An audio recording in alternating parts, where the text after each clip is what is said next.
flourishing of people. When 1.4 billion people start to flourish, then only the country will flourish. When my constituency, which has 3 million people, 2 million voters, will flourish, only when the people will flourish. Not because I will put more nali, sadak, bijli, which is roads, electricity. No doubt that will make some progress. But unless I can flourish the people, it will be difficult. This is the theorem that Edmund Phelps, a Nobel laureate who I met twice, has also outlined in Columbia. What he says that every person has potential and we need to raise that potential through mass flourishing. And that potential raising is very critical. And I have an institute that we are forming in Mumbai called Middle of Diamond Institute. It's based on my book called Middle of Diamond India, where 200 to 40 districts like Gorakhpur, like Devariya, which is where a majority of India lives. And I'm very pleased to say, मैं साधुवाद देना चाहता हूँ आप सभी को. All those who organized this function, this could have been done in a very large city, but you took the trouble of coming to Gorakhpur. And you're going to the trouble of taking your people to Kushinagar tomorrow to see the real India. This is where 80 crore people, 800 million people live in tier 2, tier 3 districts. They are no longer very poor. Unfortunately, there are 400 million who are poor at the bottom of this diamond. And there are 200 people who are rich. But there are 800 million people who are neither rich nor poor. And for those who come from developing nations, many of you I can sense are from developing nations. By the way, anyone from Nigeria here? How now? I was in Nigeria for 2 years. I lived in Port Harcourt for 2 years. So I know the culture of Nigeria. It's a very rich culture. It's a culture which has produced 2 or 3 Nobel laureates in literature. So I would say that every country like Nigeria, Indonesia, Bangladesh, Nepal has a middle. They are looking at not very rich, not very poor. And this middle is something that you need to think about. Therefore, for that middle, what is humanist AI? Humanist AI says that artificial intelligence role is not artificial general intelligence, which means that we will obviate in a machine world the need for humans, that we will entirely depend on machines. This is an entirely Western construct. We have never thought about machines as something which can take over humanity. We've always thought of machines as complementing humanity. And the current version of AI is very, very energy inefficient. You know that the total amount of data centers across the world has got more energy being consumed than the whole of India today. And indeed, in the days to come, we'll even have more. So we need to think about a different version of AI, which is about giving power to the person who can use AI to make themselves better. Today, AI is centralized, much like Meta is centralized, much like Google is centralized. They take data from you, and all of us are hooked to our mobile phones. Even I am hooked to it. मैं भी जब जाता हूँ, I always constantly look at it because I am not doing anything creative. I am essentially giving my data, telling them what I like, what I don't like. And therefore, every time you're enriching some person who's got $1 trillion valuation, you're not enriching the people of Devariya or the people gathered in this room. So in order to enrich the people gathered in this room, you need to use AI differently. And that AI is what we need to think about. I don't have all the answers, but I have some answers. One answer is that we need to make compute at the edge as well. Today, LLMs are no doubt creating very big areas where you can suck up all the information from the internet and present an answer to you, which is very, very impressive. But if you look at local context, if you look at the person who's growing mushroom in Devariya, he's got mushroom farming. He needs to understand how to do better mushroom farming. If you look at a lady who wants to be a better lawyer, but she needs to do it in Devariya, you need to have contextual knowledge. You can't scrape the knowledge of the web and give her that knowledge. Then you need to find a mentor or a person who can help that lady. Then you need to have data which that person, that lady can use to make sure that she's a better person. He's a better mushroom farmer. She's a better lawyer. Somebody's a better fast bowler. Somebody's a better writer. This is the use of AI which I think we must propose. That doesn't mean that LLMs do not have a use. I agree with most of the previous speakers about agentic AI. I agree that we need to use LLMs in its own way so that we can get this thing going. But it's important for all of you, especially those from the global south, to realize that we have to have another version of AI, which is what I call collective intelligence.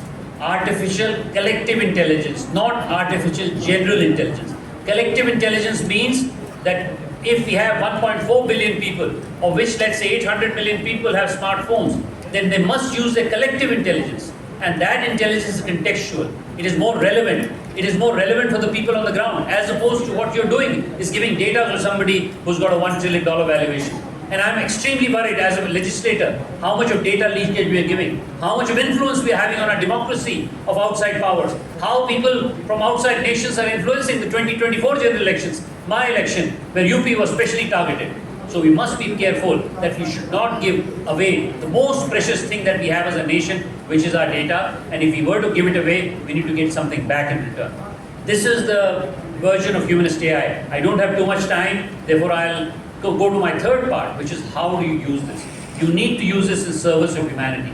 You need to use this in better schools, better colleges, better healthcare centers.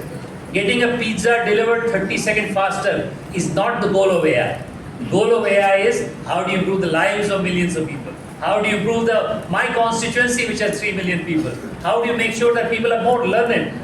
This is the contextual problem, and that's where I think the use of AI is going to be very relevant for all of you, whichever country you come from. And I would invite you to think about that tier 2, tier 3 district of your own country. Don't think about the large Delhi, Mumbai, Calcutta equivalents. They were all colonial towns. For 200 years, the British created these towns, and they ruled from that. And after independence, previous governments were only focused on those towns. Now is the time to come to Gorakhpur, to come to Devariya.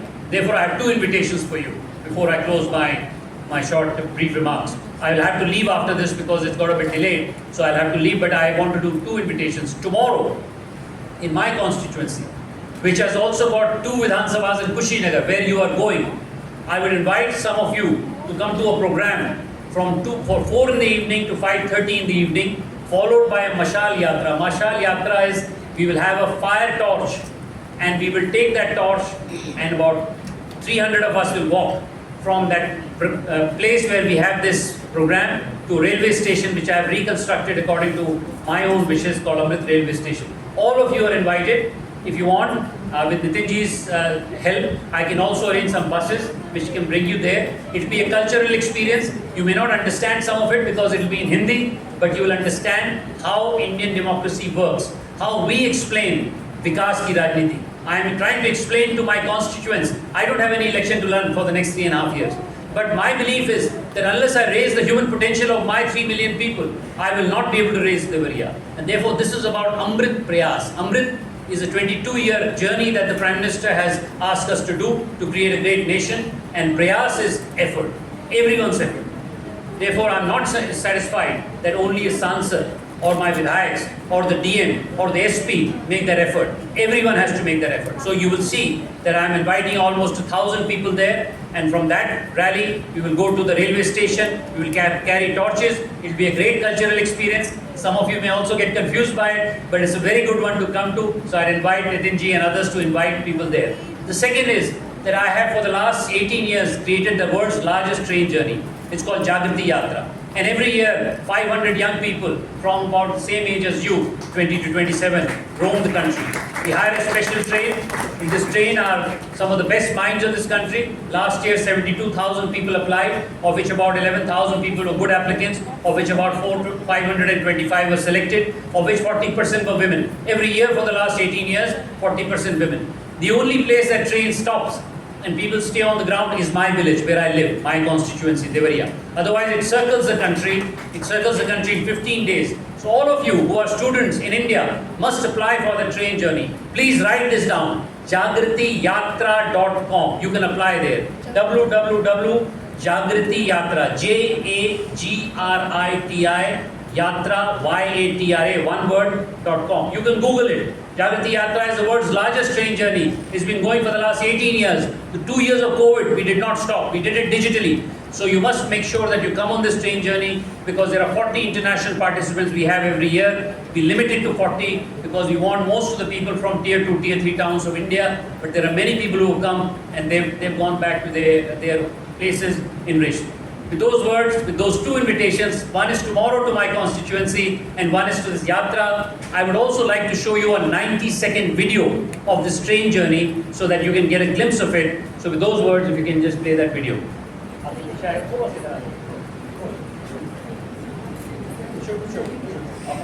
90 second का है तो बहुत ज़्यादा है.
I won't mind taking one question because I do want to get a sense of the audience, and then I will have to leave because थोड़ा सा delay हो गया. Sir, आप लोग आ जाइए panel के लिए. If anyone has a question or two, I can take that and then I'll head out. Yes, ma'am. Is there a mic here? You can shout out. I'll repeat the question. My question is, how can AI? Okay, my question is, how can AI help overcome accessibility barriers for people without disabilities? Disability for people without disabilities? No. No. How can AI help overcome accessibility barriers for people with disabilities? Okay, so accessibility for people with disabilities.